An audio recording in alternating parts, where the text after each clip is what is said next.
น้องนี่ดอกทุเรียนกำลังออกพี่น้องไปพุ่นอ่ะรุ่นน้อยรุ่นใหญ่มีเบิดพวกนี้โอ้ยกำลังออกพี่น้องเลยงามมะลิสวนนี่ต้นไหลกันเลยพี่น้องเลยไอ้บ่ผลเจ้าของเพิ่นไหลสอยดอกอยู่ดอกมันติดลายโพดเลยต้นมันยังน้อยต้นยังน้อยดอกมันติดลายเพิ่นสอยออกไปนํพี่น้องเลยนี่เว้ยฮะผู้ช่วยเด้อสะฮะผู้ช่วยเพิ่นไปใช้สาเหตุแต่โหลดนั่นแหละเพิ่นไปใส่ฮะคือเห็นแต่รถเพิ่นจอดอยู่หั่นโอ้ไปเที่ยวว้ายไปเที่ยว4-5 วันแล้วโอ้ไปเที่ยวไสล่ะไม่รู้ไปเมาที่ไหนไม่รู้ว้ายผู้ช่วยเมาว่าซั่น4-5 วันแล้วโอ้เบิ่งพี่น้อง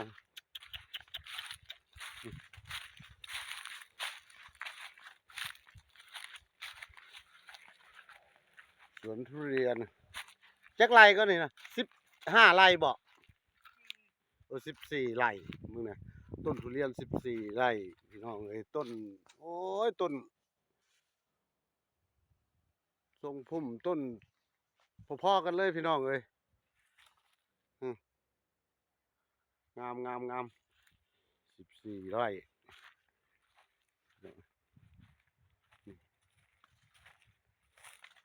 เบิ่งแน่นี่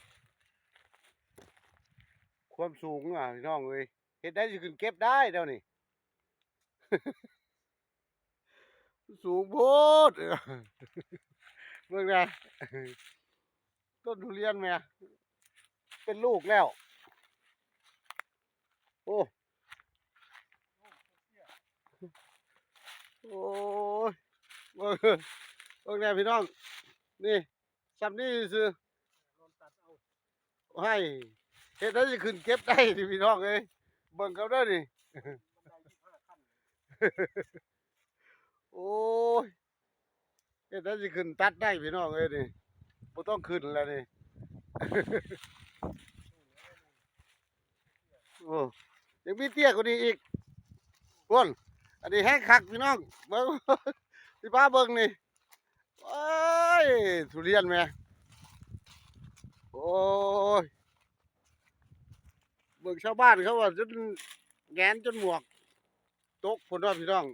อันนี้เพราะว่าเบิ่งนี่เดี๋ยวให้เบิ่งเทิงๆมันก่อนนี่ดอกกำลังบานพี่น้องอู้นี่ว้ากิ่งน้อยๆแนวนี้เฮ็ดได้นี่ดอกมันเต็มอยู่นี่นั่นแหละผสมเกสรนี่รุ่นนี้เห็นป่ะนั่นแหละแต่ดอกมันบานขนาดนี้ผสมได้เลยโอ้พี่น้องนี่ถ้าดอกมันบานขนาดนี้นี่ปัดได้เลยปัดดอกได้เลยพี่น้องเลยต้องมีวิธีการอีกเด้พี่น้องโมแมนว่าปล่อยมันดอกเป็นดอกแล้วก็อันนี้เป็นลูกไปให้ซื่อๆได้พี่น้องเอ้ยทำทุเรียนมันบ่แม่นธรรมดาได้นี่ต้องศึกษาเด้อพี่น้องเอ้ยนี่ถ้าดอกมันบานขนาดนี้ก็ต้องมีวิธีการผสมอีกเด้ต้องมาปัดดอกอีกเด้พี่น้องเอ้ยยามมื้อแลงเออให้ลูกมันสวยให้ลูกมันงามให้เนื้อมันดีว่าซั่นซะคนก็จะเอาไอ้พวงมณีอาหรือชะนีเอาผสมลูกเนื้อมันจะได้เหลืองเออไปปัดเอาเกสรพวงมณีมาไปปัดดอกพวงมณีก่อนแล้วค่อยมาปัดดอกแล้วมาปัดหมอนทองเนื้อมันจะเหลืองโอ้เหลืองสวยนี่พี่น้องต้นนี่เบิ่งแหละพี่น้องเอ้ยความสูงจักสิว่าจังได๋ล่ะพี่น้องเอ้ยดิโอ้ยเบิ่งสิเบิ่งดิสูงส่ำใดพี่น้องเอ้ยนี่เห็นบ่นอนเอาเลยนี่เห็นบ่นี่โอ้ยสูงคักโพดอันนี้เบิ่งได้ดิโอ้ยติดพื้นเลยได้ดิพี่น้องเอ้ยดูนะเบิ่งห่างจากพื้นดินนี่ห่างจากพื้นดินโอ้โหคืบซ้ำพี่น้องเอ้ย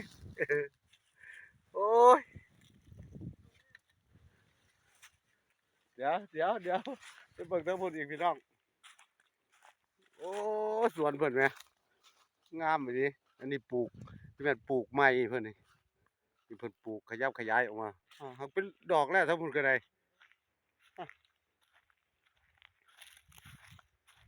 นี่บ่ได้มีต้นสูงพี่น้องเอ้ยนี่คนตัดบ่ต้องคิดนักบ่ต้องนักใจนี่โอ้นี่เบิ่งนะต้นเตี้ยๆน้อยๆนี่ก็เบิ่งดอกจนได้สอยออกพุ่นน่ะเห็นบ่ปีแรกกับปีสองนี่ นี่ต้นนี้5 ปี 5 ปีแล้วโอ้ตัวนี้5 ปี แล้ว ออกลูก2 ปีนี่นี่โอ้ ตั้งแต่4 ปีนู่น ดูต้น5 ปีดูลำต้นพี่น้อง 5 ปีหมดแปลงเลย ลำต้นโอ้ทุเรียน5 ปีแต่ความสูงนี่นะมาคักแต่ความสูงนี่พี่น้องเอ้ยเบิ่งดังเบิ่งเด้นั่งเอาได้ดินั่งซื่อๆได้พี่น้องเอ้ยหุ่นน่ะเห็นบ่โอ้ยคักหลายโอ้ยมันหนักใจแทนคนตัดแท้ล่ะพี่น้องเอ้ยคือเป็นตาหนักใจแทนคนตัดทุเรียนเลยล่ะวางเด้อพวกตัดทุเรียนฮะต้องขึ้นเก่งๆเด้อนี่ขึ้นบ่เก่งนี่ว่าขึ้นตัดบ่ได้เด้อพี่น้องเอ้ยเออ